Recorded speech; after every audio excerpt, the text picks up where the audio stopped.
tariki 3 z'Abakiyo ebiro by'okwezi biri mukaga okwezi okumunda omwaka 2021 wairiwa hota omulozi waitu owa Bunyoro TV nambalo kalibona masiriho imafort poto kiyandongo hamwe n'ebiceka ebindi byona kairekano kaitu akamakuru agagomezibwe okwetolora ihango teiro n'enseri eyamayanja kandi okugakwikiyaho amabaraniraka ndi John Baptist ahumuza tukuletera ebingi na mbere ataruze ehule eliyokufwa okwa Archbishop waba Orthodox omukuru Archbishop Lwanga Yona akairekano amakuru gaitu tugatandikire omunyamasazi yaitu eyakagati polisi omunyamasaza eyakagati eyo mukuhiga mbwana omusu omusaija ayitegerezebwe nka Soman Wilberforce ona kunyigo kuba lunda kugambibwa kuba yabaire owa crime preventer kandi nagambibwa kuba aisire chiyamani owekyalo ekyanyamigisa mu town council eyampefu omunyamasaza eyakagati anyakwisibwe ayetegerezebwe nka Geoffrey Byaruhanga kandi onabaire amazire emyaka 12 ali chiyamani owekyalo kino omusungo bwingi abaikazi balumbire eka eya Soman batematema ebintu bye byona haka oteiro ono kutema omukaikuru werundi mama we ayetegerezebwe nka Naomi ow'emyaka 67 polisi yakagati ejumirire ebikorwa ebyokutwalira ebiragiro omungalo reka tulole ebikusinga akawungezi ente zona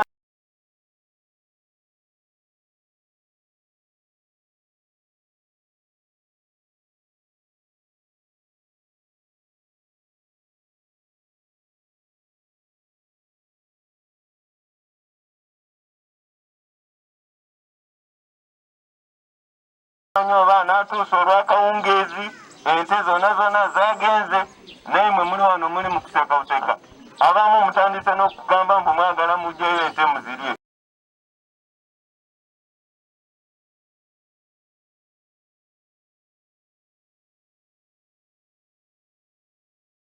yanyegera bara kwagire kwahitira mu bara bayumva muri kolya kushobora heyo ari kuza kunyara yagenda mukuratira zo kumutere ibikonde akagwa hihega akahende kurubayi akagumiza amakaronda n'ikitaka mutere cy'urubayi musiyo gukarugira aho niko kurugaka bujemo ngwere no tansabira government eteko vunanizibwa vuno kureba ngo guyisire braza yakwatu kandi yamazire kukwata yavunanwa umusango kwita umuntu kandi bamusibe ntabwo kuba abinzi bakizire kusibwa bangu hakubatesura rwa ikibe kitwahuriranye kiro kibeyeho ngo umuntu cyamane rusibone bamwisire abamwisire umwisire ngo yiruka yagenda izisha turi akuziga na polisi turi ne yakagadi turi ne yampefu tujye mu kushasha kwa mani munonga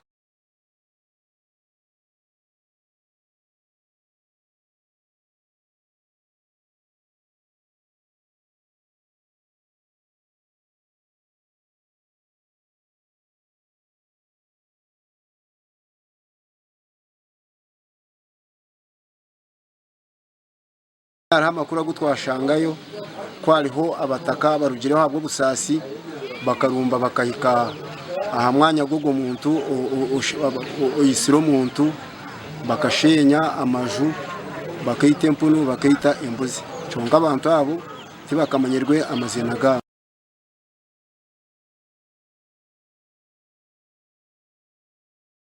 nebigenero akebyo babireka with immediate effect babirekeraho tokaza muntu tomwe no bushobozi kumwita oyirongu kuba mazire kumwita bace nafwire omukikuru Naume na wari kufa aho kuba okwa embera zari mutizire nonje kitanda St Ambrose nicho za government twagerize okukora echo kutase echo konke mibere heje nitugichena abantu eri Masaka nyama mwagala kubireta muno mukagadi wano mukimpola guwe tunakukwata urungi wetu tujja okuteekayo sokobere emyaka egitegerekekako tulyoke twekenenye tulabe mu mazima matuufu ng'obadde tuli omu kubali tetwagala enkola y'ekituuju okuja mu kitundu.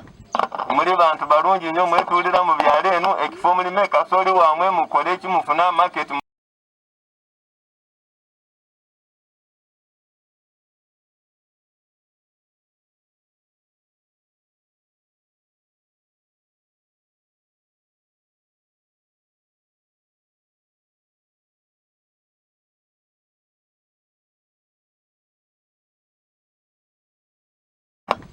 Muri bantu balungi nnyo mwetulira mu byalo eno ekifo mulime kasooli wammwe mukole ekimufuna market mutunde mubeerewo namwe mwatandika kwenyigira mu kuutangana. Ekyo ekintu tekiba kirungi nnyo.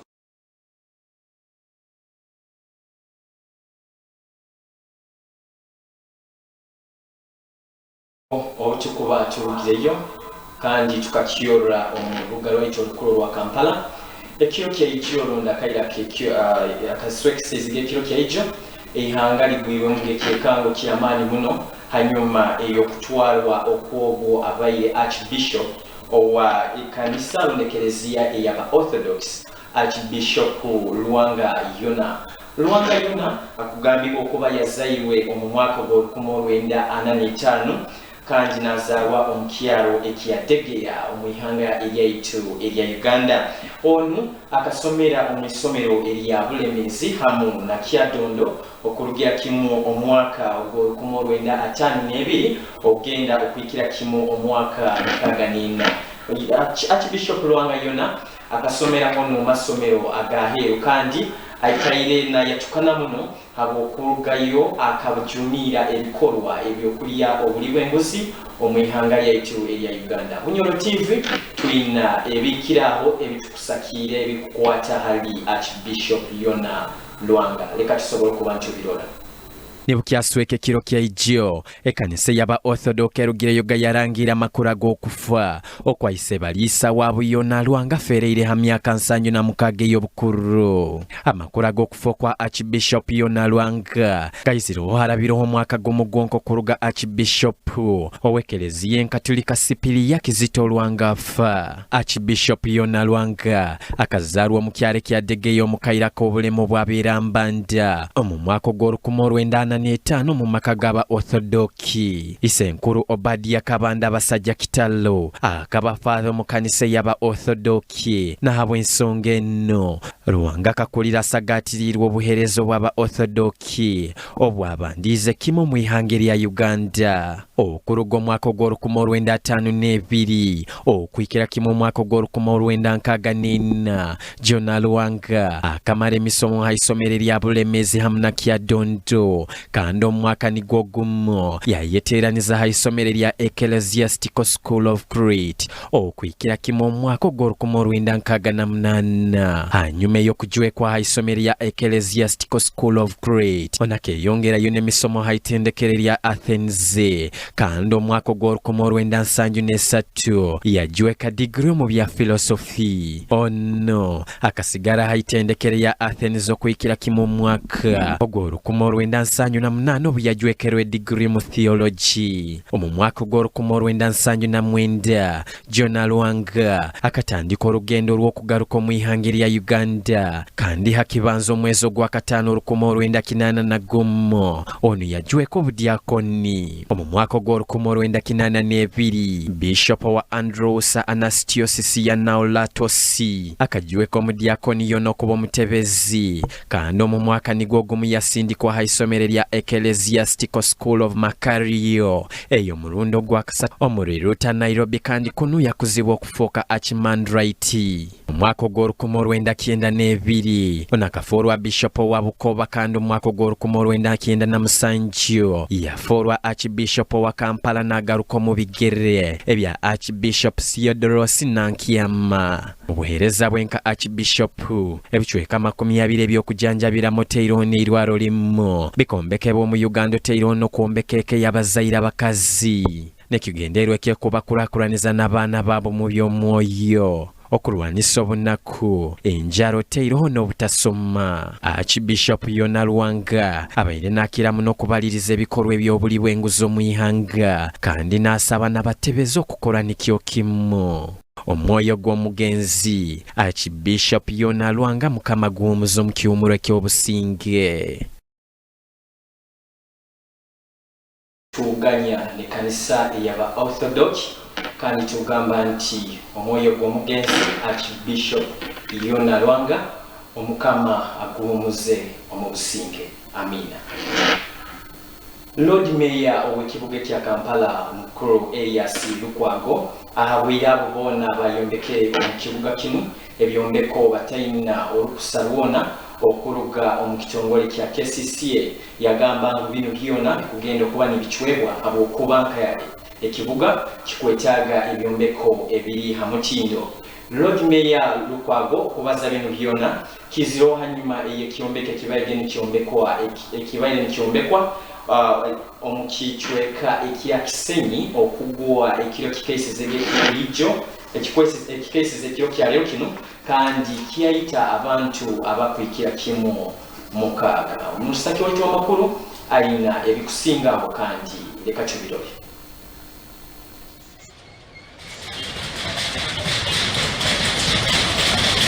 So twagala supervisor ba engineer abakola omulimu guno baddala bali competent ne Haruna waakwo bakwatibwe bakangavulwe n'abalala balabireko nti bw'okola ekintu ekifaanana bwe kiti n'obulamu bw'abantu ne butokomoka togenda noweeyisa nga embuzi eyabiza ekibya.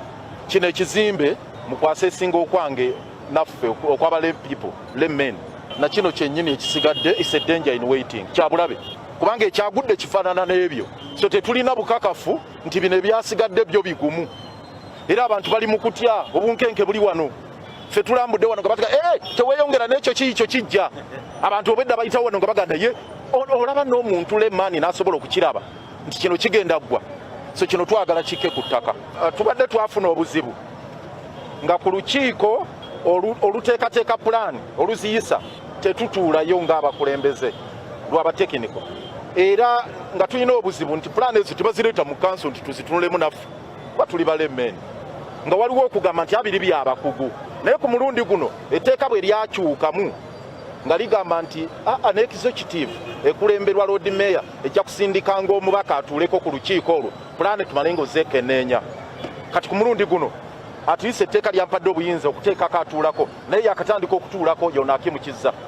Twagala okuziba ebituli byonna ebibaddeyo kuba atilisiti kati ono tuba tumuwulirako obuvunaanyizibwa atulipootingira gye tuli mu executive balina n'okujja ku ground kuba tubadde n'obuzibu bayisa pulaani nga tebazze ku ground. President nakkiriza ebizimbe bigende mu maaso abazimba bugende mu maaso hardware zonna nzigule. Kakati abantu bonna abamenyi b'amateeka ne bakozesa omukisa ogwo teri abakuba ku mukono. Mu nnaku 42 ze twamala mu lockdown abantu abo bonna babadde bazimba ebizimbe bifaananako bwebiti era ebyo byonna tugenda kubitunuulira. Naye kyewuunyisa nti abakozi abalala n'ebitongole ebirala moving permits baazibwanga batambula abamu baziwa ne bagirlfriends baabwe naye abantu abakulu nga abasupervisinga enguudo abasupervisinga ebizimbe otuma otya moving permits boga tulina kusigala ku 10%. Twagala okusaba gavumenti ejjemu embeera efaanana bweti olw'okuba nti abakulembeze abangi mu Kampala 80% ba NUP ba opposition y'ensonga lwaki batuma moving permits n'olwonsengayo ekyo kyokka ekikola pulezidenti yakola kyekirese bino byonna. Nabasaba ku mpapula z'abayinginiya baabwe n'ekirala nga njagala bwe baleeta ebikozesebwa ndabe ku mitayimbwa egyo bajje mu ofiisi batubuulire nti twaleese ebyokukozesa mujje mubirabeko. Omwami Dwekooli yekka yinginiya we yeyajja mu ofiisi yange n'aleeta ne ku kopi era njirina. Ye muntu gwe nnyinza okugamba nti oba nsobola omujulirako ku bintu bye nasaba yeye yatuukirizaako omuntu ogwo. Abasigadde bano bakola bukozi nga balaba nti ndowooza ffe tetulina buvunaanyizibwa bwa kubavunaana ku ekyo. Bino ebintu babikola babigenderedde ndowooza.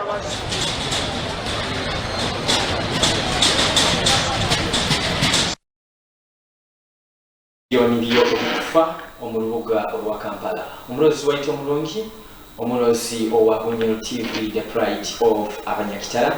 Ikiriza akaire kano tusobola okuba ntugenda awo mukawo mulakake kandi tukiyole n'ekiteeka kyaitu eky'omulundi ogwa kabiri eky'amakulu gaitu agagomizibwe. Ntabugawo.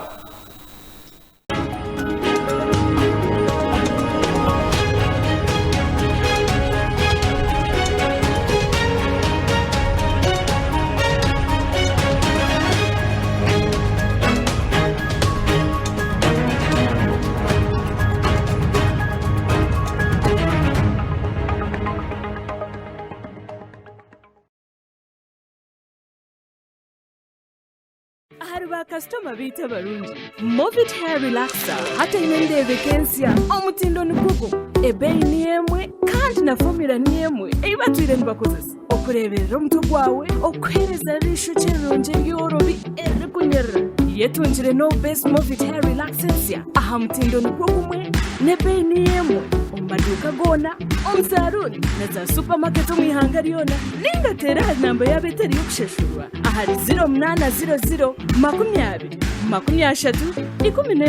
Movit all day confidence. Amazima mwami watakaenda kuindaho. Isipo mabutara kai betu wabikaro munjileta. Amakaza onywe gandemo. Kai bakuri maga. Ndimo oro jenina. Nyonje kimuromuka. Namazima. Na nye biro tindiko echenda. Ya. Leo mubazi ngugu. Ejini 4 dose soft drink.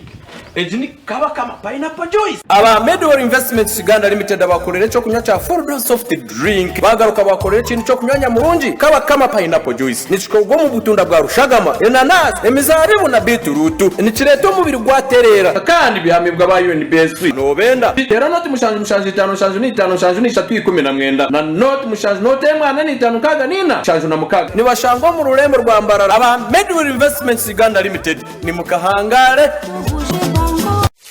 Kanzali Sahara Muchuzi Mix kachusi semfumba sirintu bya malaga fumba tetucha fumba bino bimuyaya analya neda Sahara Muchuzi Mix hachuse kijangara no bangalya pizza nirebo teka Sahara Muchuzi Mix munyama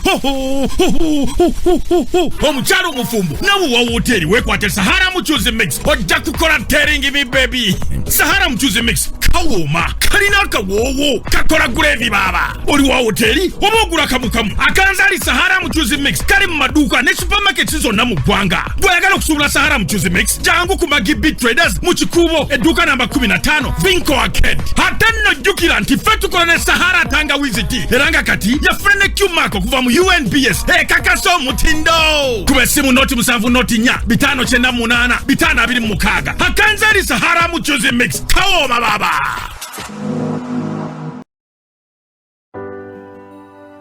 Liberty Institute of Business and Media Studies. Success, nothing else. It has been proven beyond doubt. Kuraba Liberty Institute okuboli mu line ya success. Bakakibaza kandi bakikora. Akaire niko kanuko kutarabwa humugisa go kusoma masomo gano. Business Studies, Purchasing and Supplies Management, Marketing, Accountants and Finance, Business Administration and Management, Journalism and Media Studies, Cosmetology and Hairdressing, Secretarial Studies and Information Management, Hotel Institution and Catering, Record and Information Management, Project Planning and Management, Public Administration and Management, Social Work and Social Administration, Human Resource Management, Entrepreneurship and Business Management, Information Technology, Tailoring, Knitting, Hairdressing, Tuwera no mugisa gune gokusoma short courses inka Computer Repair and Maintenance, Filming and Editing, Computer Package, kandoba masomo ganu kona hokugezesa haruhu. Somera ha Liberty Institute, oturukane ebipapuro ebihimbire kilo za future yawe yona. Bakora ebizamu bya UBTEB na DIT. Kandi bayina UBTEB Center. Ebizamu ne babikora asomera honyine busaho kuzunga. Haba diploma egumire hamwe na certificate kurabo mbasomesa abamani n'ebikwate byetagisa kukufore kyotabayire library, computer laboratory, production studio, photo studio, a demonstration hotel, standby generator, amaizi masanyalazi n'endi anungi muno haba ba boarding. Liberty Institute of Business and Media Studies nesangwa muhona municipality enyuma y'ekikari ky'omukama Harukurato Road n'okyahingura offices za human rights ebikiraho teresimu 074 300 rundi 072 nkaga na munana kenda na munana 0 mukaga.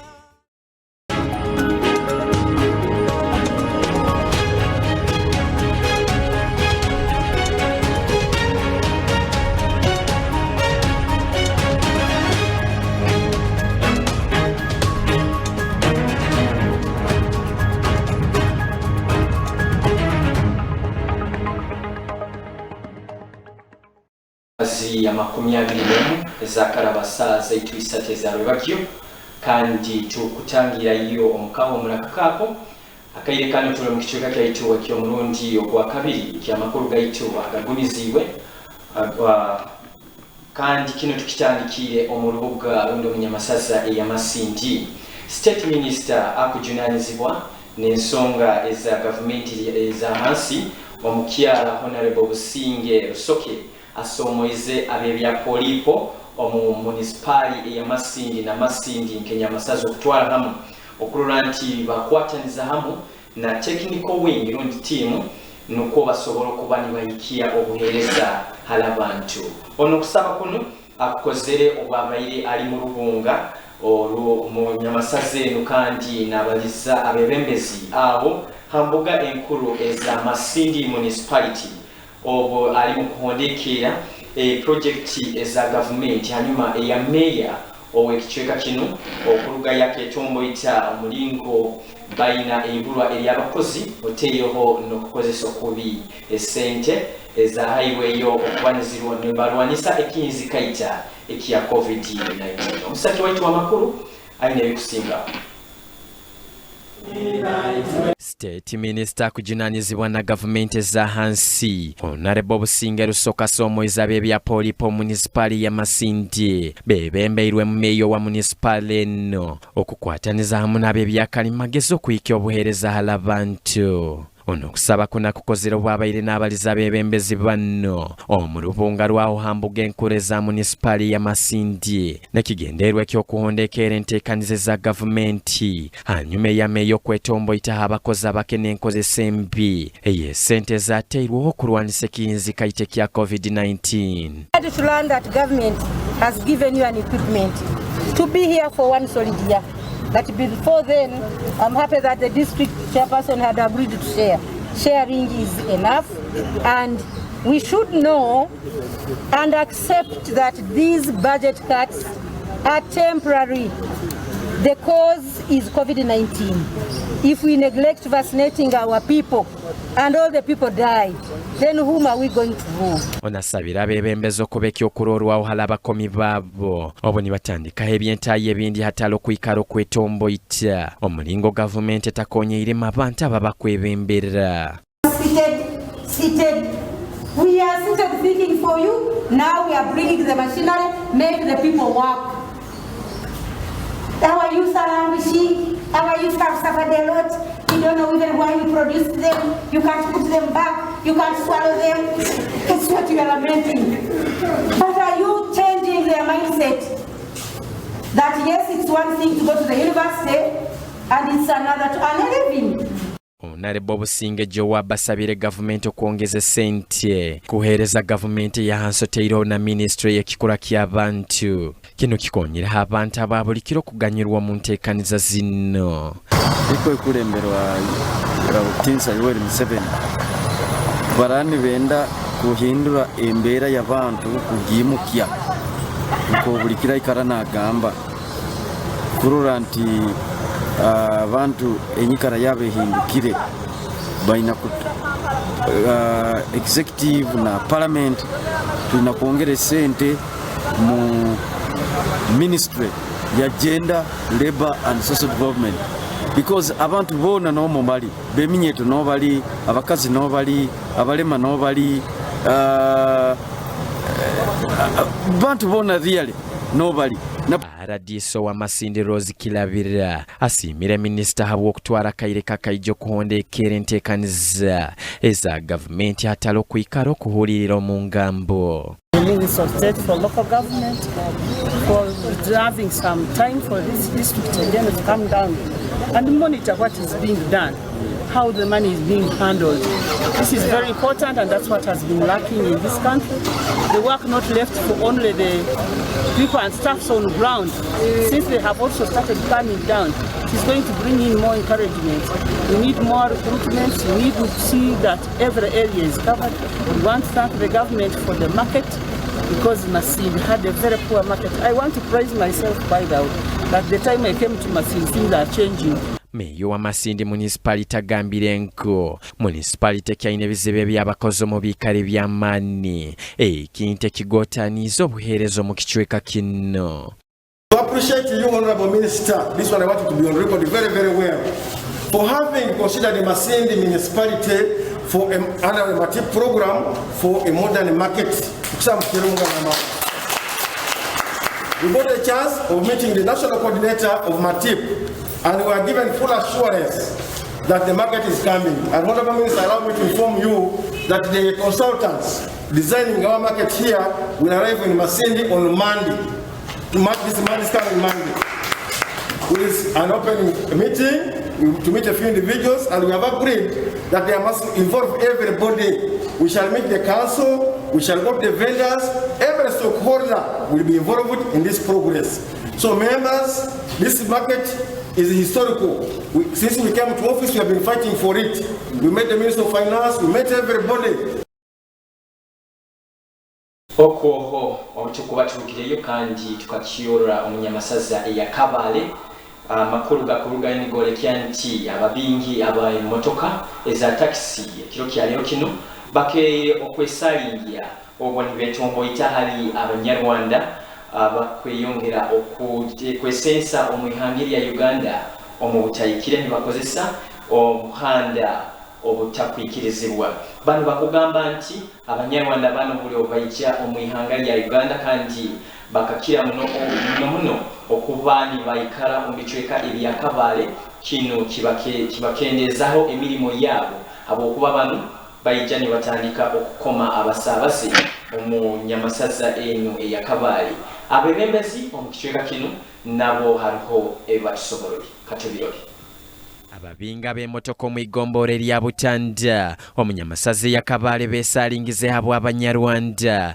abeyongeire okutaaha omwihanga bukeire bwizire bano bakugamba nga abanyarwanda bano obo bayija kandi bakahangalira omwihanga bamalira babatwaireho emirimo namuno muno mu byendu batana ekigenderwa ekyokulabya abanyarwanda bagenzi baabo no kureba abantu b'abanyarwanda barija bakaza mu Uganda bakatandika kukolerayo tukabugwe emirimo kandi bakaguma baratumaho n'abandi banyarwanda kubatwara mu Uganda hati tukabugwe cyo gukora hariho ekibareta muri police borders aho bararabira bakija bakahika hari bene wabo bagenzi babo bakabona nk'uko bataha mu Uganda alichi ya pasono wa Rubaya Butanda Taxi Drivers Association agambire ng'ensonga habwaka abantu bano beyongeire okutaaha omwihanga kiri habo butakwatagano buli hagati y'abebembezi mu kichweka kino. The reason why they continue coming, I think it is laxity by our leaders, not being serious about that it has given them much time to come, favor, it has given them favor to come. And the reason why we are actually here is that we might be endangered. These taxi drivers. Edward Champion ali L3 kansala habwe gombore lya Butane agambire nga abantu bano bayija Kabale okuruga Rwanda okoma basabaze ekinte kitakwikirizibwa kandi kiretereza ebisale by'endu bato kweyongera. They usually take people to Kabale from Butanda to Kabale at 10,000. But those counterparts over there whom they are demonstrating against, they take a passenger from Kabale to Butanda at 200,000, 500,000. So we don't know the reason why these people hiked transport. Yesterday, but when we had a security meeting, we had agreed that we will get more enforcement. Especially, you see, here in Butanda, we have 2 police officers. But you know, we leaders, we have enforcers. We have police, we have army. They are the ones who enforce. Uwo mudumizo w'eheri ya UPDF wa division ya kabiri Francis Takirwa tusoboroire omulinga kesalingyo kano kabairo wabwo butamanya n'okusogoikereza. Our Ugandans have faced their minds, especially along the borderline with our neighbors. But the other neighbors want a physical fence. Either it's out of ignorance or it's out of provocation. They always allow their people. On a daily basis, from Mirama Hills, at least up to Ishasha, we always intercept more than 20 people.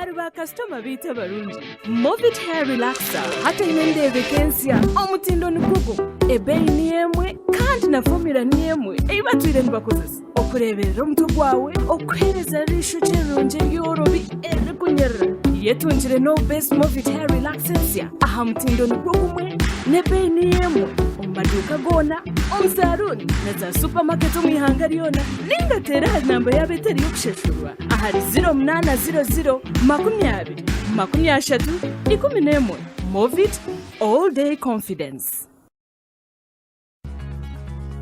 Katoleya ni katole amasano katolente obunokome byone bikoragana n'amashanyarazi mu Kirongo Electronics hoima Fort Portal Road overseeing hoima City Mine Market ororerira katara kakuru yakya enji yawe na sola ya Kirongo habwa abamani abamutekera mu sente kureta buri kintu cyone okuruga munsi za heru original and only original fridges, deep freezers, TV neza kikundi neza flati musaizi zona amasimu heavy duty screen touch neza amapesa kwonka music system engundu ezikuruga mbadachi South Africa na America hura discount na guarantee barabara Kirongo Electronics hoima Fort Portal Road kakubosero kabura kera 082 kinana na 2 rundi 0 mwende mirundi 3 koma mu ente utatora masa habwa Kirongo Electronics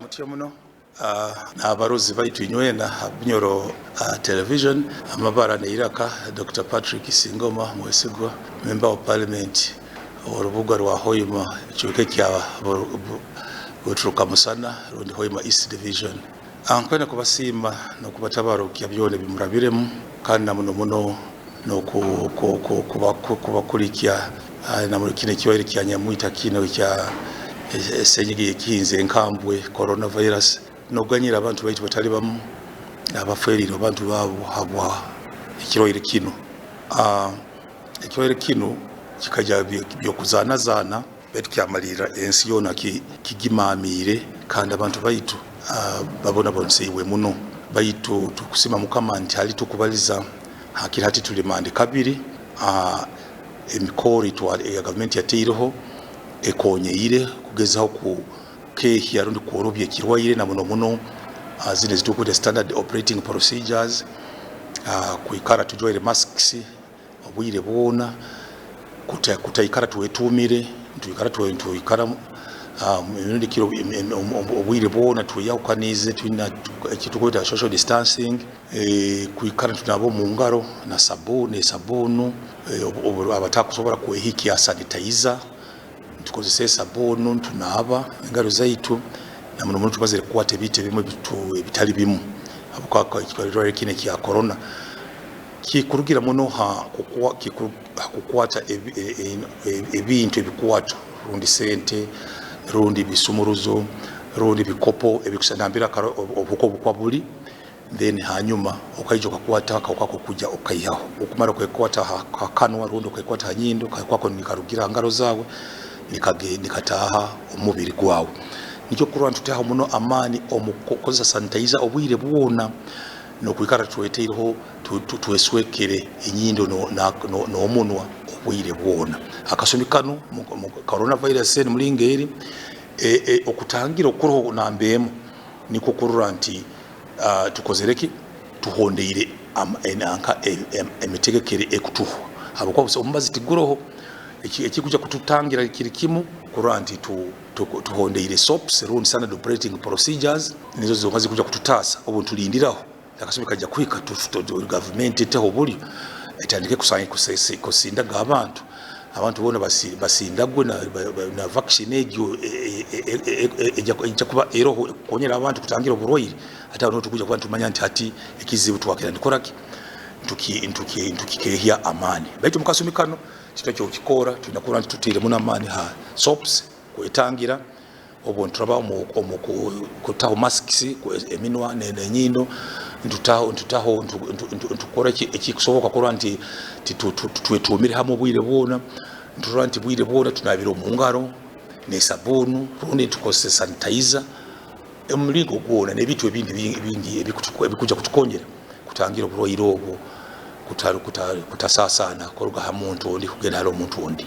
Oine bizinesi yawe oine ebyokutunda rundi oine ebyokukora kyona ekwakwetagire abantu bamanye Bunyoro TV turoho leta bizinesi yawe ogitere abantu mu maiso ija orange naitu ha muhendo ogokengangana tuli ha chombeko kya Liberty Broadcasting Services ha rugudo rukujja Fort Potro opposite Centenary Bank Hoima omukampala tuli kamo Chachira Road oba tuikira hasimu zaitu zimu 0775 oba 0772 kaga na munana chenda na munana 0 mukaga oba 0773 kinana naina nkaga nemu ana na mwenda oba tuikire ha email yaitu nokwesa Bunyoro television sales@gmail.com.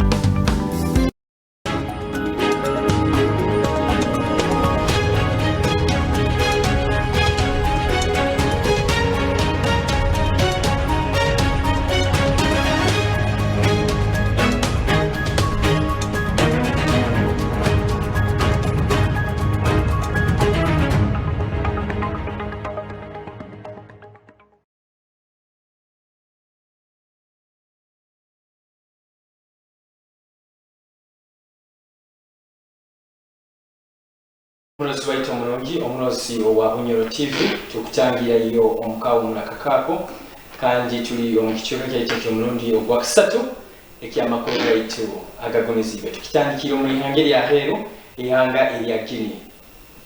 Eihe eriye ihanga lino erya Guinea likugambibwa okuba nahali tukubaliza kaire kano lihambire obwebembezi oteyoho nokukwata omwebembezi w'ihanga lino omukulu amanyiwe ka Alpha Conte ono najunanwa okuba limeseize rundo butateekaho omulingo ki ogwokulakulaniza ihanga lino oteyeho omubyemiremire oteyeho n'ensonga ezikwawukana nahali tukubaliza kaire kano ebyokwerinda omwihanga lino bikwasire hansi na haigulu kandi ebyekicweka ekyomwebembezo w'ihanga ndamakago omwebembezo w'ihanga Alpha Conte kakugambibwa okuba gasaziwoho abasirikali abeihe erihanga lino. Leka tushole ebikusingaho omusaki waitu w'amakulu ebyatuleeteire.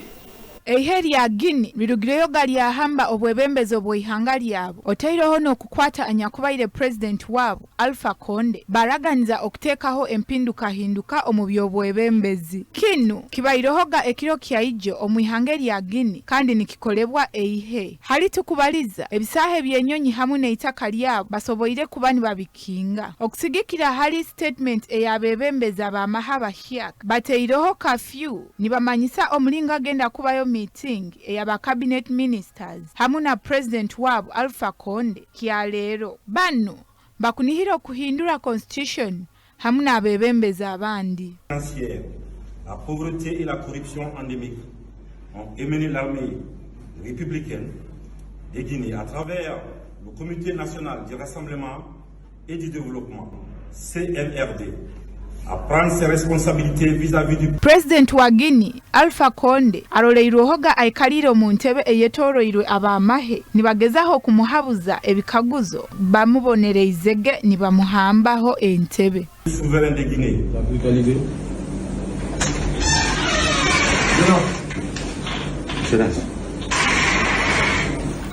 Nous voulons rassurer la communauté nationale et internationale que l'intégrité physique et morale de l'ancien président n'est pas engagée.